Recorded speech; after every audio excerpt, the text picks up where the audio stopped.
ರಾಜ್ಯ ಸರ್ಕಾರ ಕೊಡ್ತಿದೆ, ರಾಜ್ಯ ಸರ್ಕಾರದಿಂದ ಅಕ್ಕಿ ವಿತರಣೆ ಮಾಡ್ತಾ ಇಲ್ಲ. ನೋಡಿ, ಇವತ್ತು ಕಾಂಗ್ರೆಸ್ ಸರ್ಕಾರ ಕಂಪ್ಲೀಟ್ಲಿ ಫೇಲ್ಯೂರ್ ಆಗಿದೆ ರಾಜ್ಯದಲ್ಲಿ. ಈ ಮುಖ್ಯಮಂತ್ರಿ ಉಪಮುಖ್ಯಮಂತ್ರಿ ಏನು ಡಿಸ್ಪ್ಯೂಟ್ ಇದೆ, ಇನ್ ಬಿಟ್ವೀನ್ ಫೈಟ್ ಇದೆ, ಇದು ಭಾಳ ಸೀರಿಯಸ್ ಇದೆ. ಇದರಿಂದ ಇಡೀ ಅಡ್ಮಿನಿಸ್ಟ್ರೇಷನ್ ಕೊಲ್ಯಾಪ್ಸ್ ಆಗಿದೆ ಮತ್ತು ಕೇಂದ್ರ ಸರ್ಕಾರದ ಬಂದಂಥ ಯೋಜನೆಗಳನ್ನು ಅನುಷ್ಠಾನ ಮಾಡದೇ ಇರುವಂಥ ಪರಿಸ್ಥಿತಿ ಇದೆ.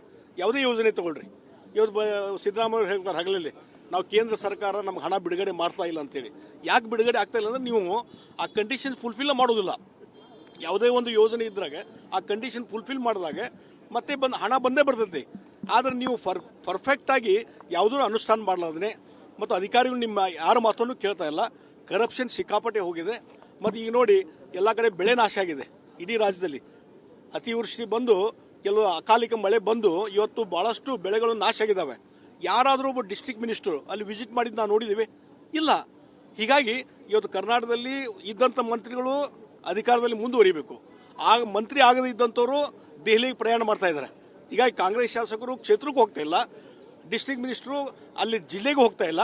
ಹೀಗಾಗಿ ರೈತರ ಬವಣೆಯನ್ನು ಕೇಳುವಂಥವ್ರು ಯಾರೂ ಇಲ್ಲದಂಥ ಪರಿಸ್ಥಿತಿ ಇವತ್ತು ನಿರ್ಮಾಣ ಆಗಿದೆ. ಹೀಗಾಗಿ ಇವತ್ತು ರಾಜ್ಯದಲ್ಲಿ ಸರ್ಕಾರ ಇದೆಯೋ ಇಲ್ಲ ಅನ್ನುವಂಥ ರೀತಿ ಪರಿಸ್ಥಿತಿ, ಸರ್ಕಾರ ಆಲ್ಮೋಸ್ಟ್ ಸತ್ತೇ ಹೋಗಿದೆ ಅನ್ನುವಂಥ ಮಾತನ್ನು ಈ ಸಂದರ್ಭದಲ್ಲಿ ಹೇಳ್ತೀನಿ.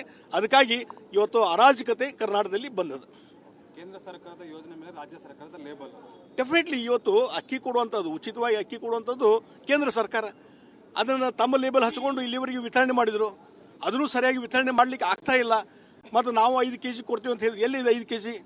ಯಾವುದೂ ಇಲ್ಲ. ಹೀಗಾಗಿ ಕಂಪ್ಲೀಟ್ ಫೇಲ್ಯೂರ್ ಆಗಿದೆ ರಾಜ್ಯ ಸರ್ಕಾರ ಅಂತ ನಾನು ಹೇಳ್ತೀನಿ.